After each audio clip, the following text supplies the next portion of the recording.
그래서 전환 시점에 반드시 매출 채권 매입 채무는 리스트업을 하셔야 돼요. 부채를 덜 잡고 돈이 나간다? 그럼 결국은 또 그게 가지급이에요.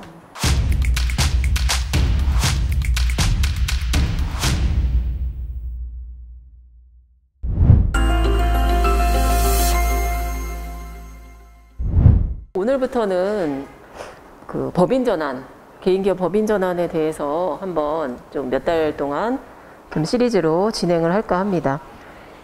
일단 가장 많은 게 이제 사업 양수도에 의한 법인 전환입니다. 그래서 그 목차는 이제 사업 양수도가 뭔지를 우리가 한번 좀 짚어보고요. 그리고 두 번째는 사업 양수도에 의한 법인 전환은 이제 어떤 방법을 하면 좋을지, 그리고 마지막으로 이제 참고사항 살펴보겠습니다. 첫 번째로 이제 사업 양수도라는 거는 세법상은 저희가 사업 양수도란 말을 씁니다. 근데 이제 상법을 정확하게 따지면 영업 양수도란 말을 씁니다. 그래서 실제로 사업 양수도는 양도되는 어떤 물건의 범위는 유형 자산뿐만 아니고 무형 자산도 다 포함합니다. 그리고 인적 자산, 물적 자산 다 포함해서 가는 거고요. 그리고 사업의 양도는 실제로 만약에 이제 사업 양수도 시점에 우리가 자산이나 부채 중에 일부를 빼놓고 갈 수도 있거든요.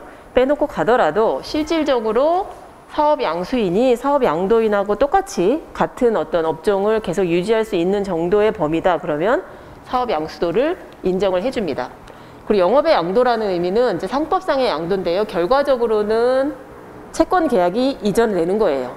예를 들면 매입에 대한 어떤 채권 채무 계약, 또는 매출에 대한 채권 채무 계약, 또는 임대차 뭐 이런 것들이 다 이전되는 전 과정을 우리가 영업의 양도 이렇게 표현을 합니다. 그래서 사업의 양도는 결과적으로 이제 기존의 개인 사업자의 영업하고 일체성을 유지하면서 실제로 연속된다는 의미를 지니고 있어요. 따라서 포괄 양수도의 경우에는 개인 사업자의 업력을 연속해서 인정합니다. 그 의미는 개인 사업자가 대표이사가 되고 이제 최대 주주가 되었을 때를 의미하는 겁니다. 그래서 그때는 가업승계 등 영위기간을 산정할 때 개인과 법인을 동일하게 보고 기간을 이어준다는 뜻입니다.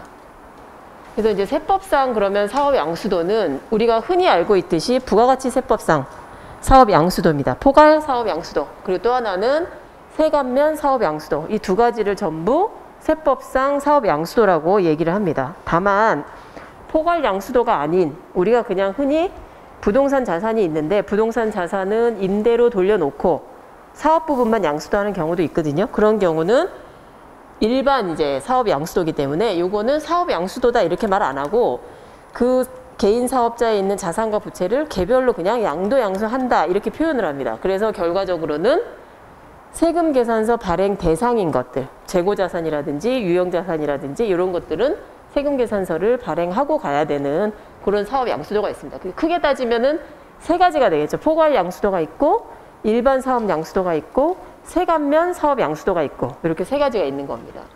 그러면 사업 양수도의 효과를 한번 살펴보면은 양도, 양수, 당사자 간에 이제 효과가 있습니다. 양도인은 당연히 영업에 가지고 있던 자산을 전부 이전해야겠죠. 양도인은 이전할 의무가 있고 그 재산으로 인한 이익, 예를 들면은 매출 채권이면 매출 채권에 대해서 받을 수 있는 그 이익을 양수인에게 받게 해야 됩니다. 그리고 동사는 인도를 해야 되는 거고 부동산은 당연히 등기 절차를 통해서 이제 넘어가는 거죠. 그리고 특허권 이런 것들은 등록을 통해서 이전이 됩니다. 그리고 채무는 양도인은 그 채무를 양수인한테 당연히 이전해 줘야 돼요.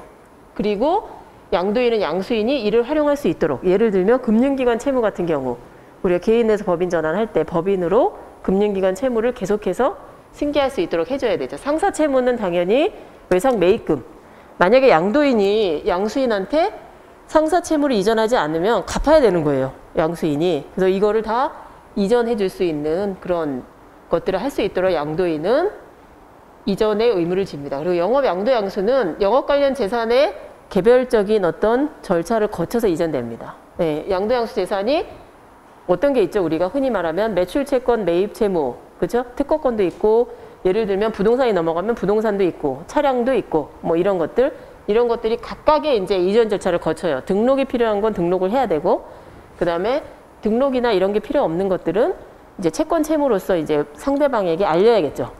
내 개인의 채권 채무가 법인으로 넘어간다라는 걸 알려줘야 됩니다. 그리고 또 하나는 이제 경업금지 의무라는 게 있어요. 영업 양도인은 실제로 상법상에는 경업금지 의무를 지닙니다. 근데 대전제는 이사회에서 승인을 하면 인정을 합니다. 그거는. 그래서 일반적으로 이제 사업 양도한 이후에 보통은 동종업종을 개시하진 않아요. 근데 동업을 하다가 법인으로 전환을 했는데 그중 한 명이 밖으로 나가서 예를 들면 뭐 사업을 또 한다던가 이런 경우가 발생할 수 있기 때문에 경업금지 의무를 이제 상법상 지켜야 된다고 되어 있습니다. 근데 대부분은 우리가 우리 개인 사업자를 법인으로 전환하기 때문에 실제로 이사회 승인을 얻어서 개인 사업자를 또 내기도 합니다. 본격적으로 법인 전환은 어떻게 이제 시행하는지 한번 살펴보겠습니다. 첫 번째가 법인을 설립합니다. 일반적으로 법인 전환은 사업 양수도에 의한 법인 전환은 법인 설립 등기로부터 시작됩니다. 그래서 법인 설립 등기를 하고 일반적인 법인 형태는 당연히 주식회사죠. 주식회사로 등기를 하고 개인 기업의 이제 업종에 따라서 우리가 유한, 합자, 한명, 뭐 유한 책임회사, 조합 이렇게도 할 수 있어요. 하지만 일반적으로는 주식회사로 법인 설립을 합니다. 그리고 개인 기업이 법인 전환할 때 이제 필요한 서류를 살펴보면 첫 번째가 발기인의 인적사항. 대부분 이제 대표이사와 대표이사 가족이 주주가 됩니다. 발기인은 1인이어도 무방합니다. 그리고 상호, 본점 소재지 이렇게 정해야겠죠. 본점 소재지는 당연히 개인 사업자의 사업장이어야 됩니다. 법인을 이제 다른 데다가 설립을 하면은 포괄 양수도 계약 자체가 안 돼요. 그래서 그 사업장으로 반드시 하셔야 되고 두 번째는 이제 임원을 정해야겠죠. 임원. 임원은 자본금이 10억 이상이 아니면 1인 임원도 가능합니다. 1인 임원도 가능하고 그리고 사업 목적은 대부분이 이제 개인 사업자 목적 그대로 유지합니다. 유지하고 다만 이제 추가되는 사업을 할 예정이다. 그러면 법인 등기부 등본에는 여러 가지 이제 사업 목적을 적어 놓습니다. 그리고 회계 연도는 보통은 이제 12월 말일자로 하죠. 정관에 의해서 12월 말일자로 1년이 넘지 않는 범위 내에서 정할 수 있습니다. 그리고 일주당 금액, 공고 방법 이게 우리가 이제 무심코 다 법인 설립할 때 정했던 것들이에요. 그리고 설립 시 발행 주식수, 자본금에 따라 달라지겠죠. 네. 그다음에 뭐 발기인 인적사항 당연히 써야 되고 대표이사의 인감증명과 초본 있어야 됩니다. 이렇게 준비를 해서 이제 사내이사나 임원의 인감증명 등본 그리고 위임장 이건 뭐 등기할 때 법무사에서 위임장 받죠. 그리고 법인 설립할 때는 주식이 없는 임원이 한 명 있어야 돼요. 이게 이제 조사 보고인이라고 해서 실제로 주식 없는 임원 한 분. 우리가 보통 감사를 세우잖아요. 그런 의미로 이제 세우는 겁니다. 그래서 법인 설립이 완료되면 이제 법인 설립일을 기준으로 해서 사업자 등록을 냅니다. 일반적으로. 네. 그래서 본점 관할 세무서에 신청해서 받아요. 근데 개시일을 예를 들어서 3월에 법인 설립을 하고 사업 개시를 4월 1일로 할 수도 있습니다. 사업 개시일을 정해서 사업자 등록 신청을 하기도 합니다. 그리고 신청 시에 필요 서류는 법인 등기부 등본, 그리고 인감증명서, 또 임대차 계약서 당연히 있어야 되고요. 그리고 또 하나는 사업 양수도 계약서를 반드시 써야 돼요. 사업 양수도를 하면서 법인 설립하면 동일한 사업장에 개인과 법인이 같이 있는 거거든요. 그러면 세무서에서 사업자 등록 낼 때 포괄양수도 계약서를 제출하게 합니다. 그래서 포괄양수도 계약서를 제출하고 동일한 사업장에서 법인을 전환한다는 내용이에요. 물론 기준일은 그 뒤로 갈 수도 있어요. 그 다음에 주주 명부, 주주가 누군지. 요즘은 이제 주주 명부에 대한 인적사항을 다 봅니다. 그래서 실제로 이게 주주로서 이제 법인으로 일을 할 사람인지 또 미성년자가 있으면 이제 자금 출처에 대해서도 나와요. 예전에도 이제 자제분들로만 이루어진 법인을 설립했더니 차명 주식이면 찾아와라 하고 이제 안내문이 왔더라고요. 실제로 그런 안내문이 자주 와요, 요즘은. 그래서 주주 명부 제출하시고 정관 4번, 우리가 정관 만들잖아요. 예, 정관 4번 제출하고 법인 설립 및 사업자 등록 신청서 그거 제출하시면 이제 됩니다. 그러면 이제 사업자 등록할 때 하고 나면은 양수도 계약서를 한 번 더 체결합니다. 실제로는 결산 후에. 그래서 사업 양수도 계약서 보면 계약 당사자는 법인의 대표이사와 개인 기업주예요. 그래서 양 당사자는 각각 별개로 인격체이기 때문에 동일인이어도 되고 아니어도 돼요. 근데 앞에서 우리가 개인기업 법인전환 했을 때 업력을 인정하고 가업승계 증여특례까지 가려면 실제로 대표이사가 그대로 대표이사 되셔야 되고 그 다음에 주식도 최대 주주를 가지셔야 돼요. 그래야만 인정됩니다. 하지만 이제 포괄 양수도 자체는 실제로 아니셔도 됩니다. 예를 들어 부동산이 없는데 대표이사가 반드시 대표이사가 되고 최대 주주가 아니어도 된다는 뜻이에요. 그냥 예를 들면 승계받을 자녀가 대표로 들어오고 주주 100% 해도 아버지 개인 사업자를 양도 양수하는 거는 증여에 해당하지 않는다는 뜻입니다. 가끔 이제 질문을 하는 경우가 있어요. 아버지가 개인 사업을 계속 해왔는데 이거를 자녀가 100%인 이제 법인에다가 포괄 양수도 할 수 있느냐? 그러면 증여의 문제가 생기지 않느냐? 근데 여기서 생길 수 있는 증여의 문제는 특정 법인의 증여 이익입니다. 실제로 아버지가 하시고 있던 사업을 갖고 온 거니까. 근데 특정 법인 증여 이익은 사업 양수도는 열거돼 있지 않아요. 그렇기 때문에 실제로 과세되진 않습니다. 그래서 부동산이 없는 사업 포괄 양수도라면 주주 구성을 어떻게 하느냐에 따라서 미래를 대비할 수 있는 거죠. 뭐 아버지가 계속해서 주주로서 표방하고 일을 하시고 싶은데 대표이사도 하고 싶고 근데 나중에 이제 주식 가치가 올라가면 자녀에게 또 줘야 되니까 처음부터 뭐 자녀 100%로 하고 예를 들면 법인 전환을 한 후에 아버지가 그 주식을 신탁계약을 통해 가지고 관리할 수 있어요. 오히려 거꾸로. 그런 것도 할 수 있고 근데 이제 법인 전환할 때 우리가 그렇게 하면 참 좋을 텐데 어려운 이유 중에 하나는 대출 때문입니다. 개인 사업자에서 계속해서 아버지가 이제 자서를 쓰시고 대출을 해오셨고 매출도 아버지가 계속해서 일으켜 왔기 때문에 실제로 법인 전환을 하면서 아버지가 빠지게 되면 사실 대출을 승계하거나 할 때 문제를 삼을 수도 있기 때문에 그래서 그런 부분 때문에 대부분 대표이사가 최대 주주가 되고 대표이사로 그대로 승계가 되죠. 그러면 양수도 가격은 어떻게 정하는지 실제로 시가로 평가합니다. 시가평가가 원칙이에요. 그래서 계약서에는 일반적으로는 평가액 자체를 명시하기가 어려워요. 왜냐하면 우리가 아직 결산도 안 했고 평가도 안 했기 때문에 그래서 계약서에는 양수도 가액의 결정 방법만 씁니다. 일반적으로 영어권은 감정평가를 하거나 아니면 세법상 평가하거나 둘 중에 하나를 하겠다라고 쓰고 나머지는 장부가액으로 이전하는 걸로 많이 씁니다. 왜냐하면 예전에는 우리가 사업용 고정자산을 평가해서 법인으로 넘길 때 사업소득세를 과세하지 않았어요. 근데 지금은 과세를 합니다. 그래서 만약에 기계장치나 이런 것들이 감가상각이 다 돼서 우리가 지금 평가를 해봤더니 우리가 다시 재판매를 할 때는 한 1억 정도 받을 수 있는데 장부상은 뭐 예를 들면 한 3천밖에 안 남았다. 그러면 1억을 평가해서 넘어가면 7천만 원만큼 갭이 생기잖아요. 그 갭만큼은 실제로 소득세에 포함해서 내야 됩니다. 네. 그래서 예전처럼 어떻게 보면 부채 비율을 좀 개선한다거나 이러기가 많이 어려워졌어요, 지금은. 그래서 이제 무형자산이나 이런 것들을 가지고 가죠. 영어권 같은 것들. 네. 그래서 주총의사록, 이사회 의사록 작성이 반드시 필요합니다.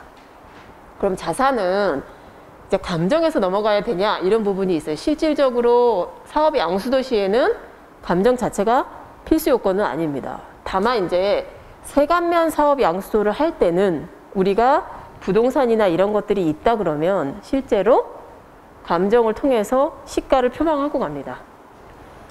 그래서 사업 양수도 시에는 필수 요건은 아니지만 실제 이제 특수관계자 간의 거래잖아요. 내가 법인으로 전환하는 거기 때문에 그래서 실제 장부가액하고 감가상각으로 인해서 과소계상되어 있는 자산의 감정이 필요할 수 있습니다.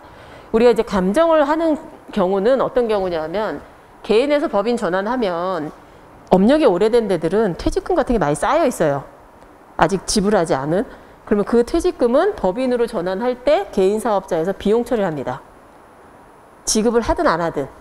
그러면 이제 퇴직금이 예를 들어서 실제로 이제 있었던 사례인데요.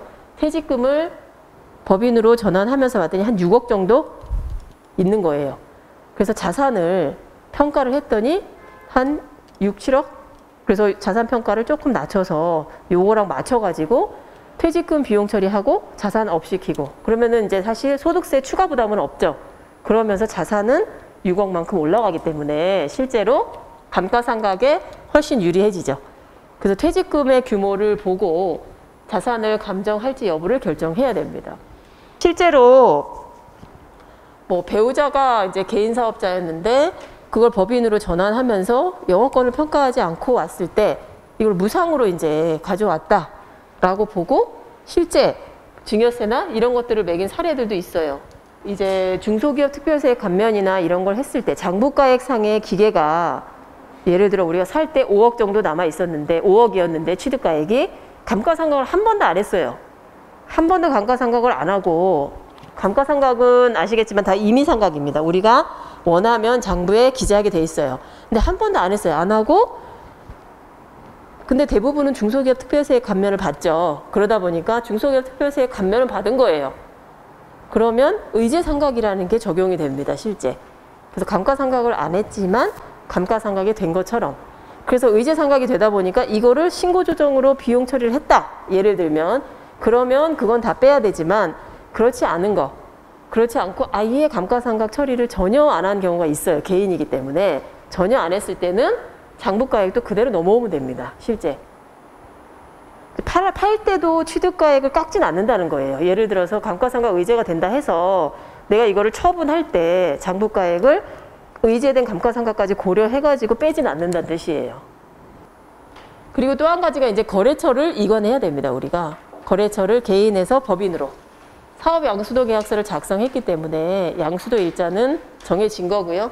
그 일자가 정해지면 거래처도 이관해야 되고 공과금도 변경해야 되고 뭐 이런 것들을 다 변경해 줘야 됩니다. 거래처 이관은 어떻게 보면 채권 채무를 통보하는 것으로 이제 시작이 돼요.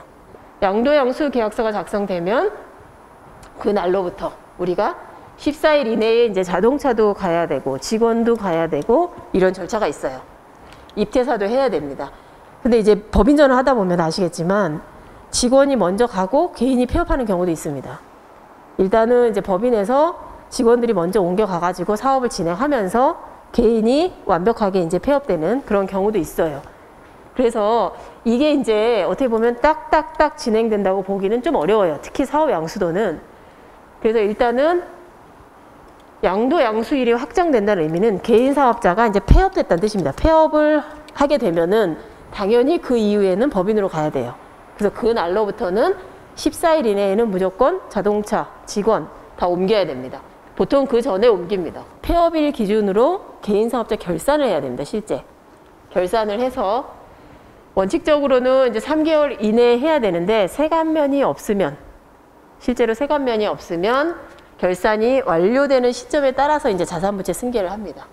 그러면 우리가 이제 양도양수 의사결정을 다 했고 그리고 거래처에도 다 알렸어요. 다 알렸고 직원도 다 옮겼고 개인도 이제 폐업을 했습니다.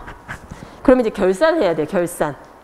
개인기업 결산을 해야 되는데 그동안에 이제 결산했던 거 하고 실제 법인 전환하면서 결산할 때 하고는 조금은 이제 달라집니다. 달라져서 실제 우리가 개인기업 결산할 때 유의사항을 한번 살펴보겠습니다. 첫 번째가 자산을 확정하는 거예요. 우리가 법인으로 이관될 자산. 과거에 개인 기업주가 중고로 뭐 기계를 사고 이래서 장부상 안 올라 있는 경우가 굉장히 많습니다. 그래서 평가해서 갈 건지 이걸 의사결정해야 돼요. 그리고 매출 채권이 과대 계상되거나 과소 계상되면 개인 사업자를 보면 매출 채권이 얼마고 매입 채무가 얼마고 이걸 정확히 이제 기재하는 경우가 드물어요. 성실신고라 할지라도 정확하게 이제 이거를 다 기재하시는 경우도 있지만 그렇지 않은 경우가 있어요. 뭐 과거에 오래됐는데 못 받는 거를 제거하지 않고 그냥 올려놨다거나 아니면은 받았는데 그냥 알려주지 않아서 장부상 남겨놨다거나 이런 것들은 나중에 가서 못 받거나 예를 들면 못 받게 되면은 어떻게 되나? 가지급이 되죠. 이미 받은 걸로 봐요. 이미 받아서 쓴 걸로 보기 때문에 가지급이 됩니다. 그래서 전환 시점에 반드시 매출채권, 매입채무는 리스트업을 하셔야 돼요. 제가 법인 전환하고도 분명히 리스트업을 했는데 갑자기 뭐 외상 매출금이나 외상 매출금이 있으면 그나마 이제 받을 돈이기 때문에 괜찮은데 외상 매입금이 어느 날 갑자기 툭 튀어나오는 거예요. 그러면 우리가 전기 오류를 해가지고 이거를 어떻게 이제 부채를 덜 잡은 거잖아요. 예. 그래서 그런 부분이 굉장히 어려워요. 그럼 또 돈이 나가야 되는데 부채를 덜 잡고 돈이 나간다? 그럼 결국은 또 그게 가지급이에요. 그래서 이런 부분이 가장 어떻게 보면 중요한 부분입니다. 그래서 법인 전환할 때 사실 한 번 정리될 수 있는 거예요. 시간이 지나면은 그걸 그냥 넘어가면 법인에서도 똑같아요. 그리고 또 하나가 이제 여기 나오잖아요. 뒤에 나올 건데요. 재고의 재고. 한 군데를 갔는데 재고가 실제로 들어와서 이게 샘플로도 나가고 감모도 되고 또 거기에서 예를 들면은 매출을 했는데 거기에서 이제 못 쓰는 자산이 돼버리니까 중간에서 그걸 그냥 폐기해버리고 우리한테 얘기만 하고 그럼 우리는 자산에서 그거를 뭐 매출 채권에 매출 할인이나 이런 걸로 떨어야 되는데 떨지도 못하고 뭐 이런 경우가 많아요. 그래서 재고가 엄청 많이 쌓여 있어요. 거기도 가봤더니. 근데 실제로는 다 제거할 것들이에요. 그래서 그 부분을 지금 이제 고민을 하고 있습니다. 거기는 현물 출자이기 때문에. 그래서 그런 게 굉장히 중요한 거예요. 재고도 과대하게 가면 결국은 또 가지급이 돼요. 아니면 계속 쌓여있는 재고는 매출은 일어났는데 재고를 안 줄인 거 아니냐 이렇게 거꾸로 매출 누락으로도 볼 수도 있기 때문에 이런 것들이 많이 걸려 있습니다. 그리고 또 하나가 이제 인출금입니다. 인출금. 개인기업 재무상태자를 보면은 인출금이 저 위에 자산, 당좌 자산에 인출금 이렇게 잡혀 있는 경우가 있고 또는 저 밑에 자본에 마이너스 인출금 혹은 플러스 인출금 이렇게 잡혀 있는 경우가 있어요. 그게 이제 법인으로 치면 가지급 가수금이에요. 가지급 가수금이기 때문에 업무 관련된 인출금이면 적절하게 대체를 해야 되고요. 그렇지 않으면 자본금하고 상계해서 없애야 됩니다. 개인은 돈을 넣고 빼는 게 다 자본금이에요. 그래서 자본금하고 그리고 이제 퇴직금. 법인 전환할 때 이제 퇴직금은 지급할 건지 아니면 승계로 갈 건지 승계로 간다는 거는 이제 근속을 이어주는 거예요. 그거는 모든 직원을 똑같이 할 필요는 없습니다. 원하는 직원대로 하시면 돼요. 정산을 원하면 정산해 주고 계속 갈 거면 계속 가고. 근데 일반적으로는 뭐 퇴직연금을 가입하신 경우가 많기 때문에 그냥 퇴직연금으로 그냥 승계돼요. 근데 그렇지 않은 경우는 실제로 미지급금으로 계상하거나 또는 충당부채를 가져갑니다. 만약에 이제 퇴직소득을 지급한다. 근데 돈은 법인에서 지급한다라고 하면 미지급금으로 달고 가고 소득세 원천징수는 개인에서 하셔야 되고 지급 안 하고 그냥 쭉 이어가겠다. 그러면 충당부채로 가져가셔야 돼요. 그러니까 어떤 형태로든 개인에서 법인 가실 때는 충당부채든 미지급금이든 퇴직금에 대해서는 부채를 안고 가셔야 됩니다. 그리고 개인은 지급하든 지급하지 않든 비용 처리를 하고 그러니까 요때 딱 비용 처리할 수 있는 거예요. 그래서 개인은 퇴직금에 대한 비용 처리 때문에 실제로 유형자산을 평가할지 말지를 또 결정할 수도 있어요. 근데 요즘은 또 보니까 2011년, 12년 요때 많이 정산도 하셨고 그리고 중간정산으로 뭐 여러 가지 사유가 있잖아요. 그런 걸로 또 많이 하신 분들도 많이 계시더라고요. 그리고 퇴직연금을 가입했기 때문에 비용 처리하는 게 용이하지 않은 경우도 있어요. 그리고 개인 기업은 폐업신고를 합니다. 그런 게 다 끝나고 나면 폐업신고하고 일단 개인 기업은 원칙적으로 우리가 법인 전환한다 그러면 두 개 같이 가지만 법인으로 이제 매출 매입을 태워요. 그러면서 이제 개인에서 법인으로 익숙해질 때까지는 두 개가 이제 같이 가기도 합니다. 그래서 실제 결산 기간이 요구되고 자산평가 기간이 요구되기 때문에 양도 양수 확정은 이후에 이루어져요. 그래서 세법상의 폐업 시기는 폐업 신고를 한 때가 폐업 시기예요. 다만 이제 실질적으로 개인 기업의 폐업은 법인 전환일로 이제 볼 수 있는 거예요. 그렇기 때문에 그래서 개인 결산이 완료되고 폐업이 되어야 비로소 우리가 이제 대출도 이관할 수 있어요. 대출 이관하려면 폐업 증명원을 제출해야 됩니다. 그리고 나면 폐업일까지 발생한 매출 실적에 대해서 부가가치세 신고를 하면 완료됩니다. 그래서 부가세 신고는 폐업일이 속하는 달에 다음 달 25일까지 부가세 신고를 합니다. 그리고 마지막으로 이제 대출을 이관합니다. 그러면 개인 결산이 완료되고 그 다음에 개시재무제표를 작성하죠. 법인이 양도 양수한 자산과 부채를 거기다 넣었습니다. 그리고 나서 대출 등의 이관 절차를 완료합니다. 보통 우리가 개시재무제표 작성하기 전에 영업권 가지고 실제 출자 전환을 하기도 합니다. 은행에서 이제 원하는 부채 비율을 맞추기 위해서. 그래서 실제로 부채 비율을 감안해서 양도 양수 일자로 증자 등을 통해서 이제 개선을 하기도 합니다. 그러면 사실 사업 양수도에 의한 법인 전환 절차는 모두 종료가 됩니다. 그러니까 일련의 과정들이에요. 쭉 훑어본 게. 그럼 이 순서들을 이제 보시고 실제 이제 상담을 하시면 되실 것 같아요.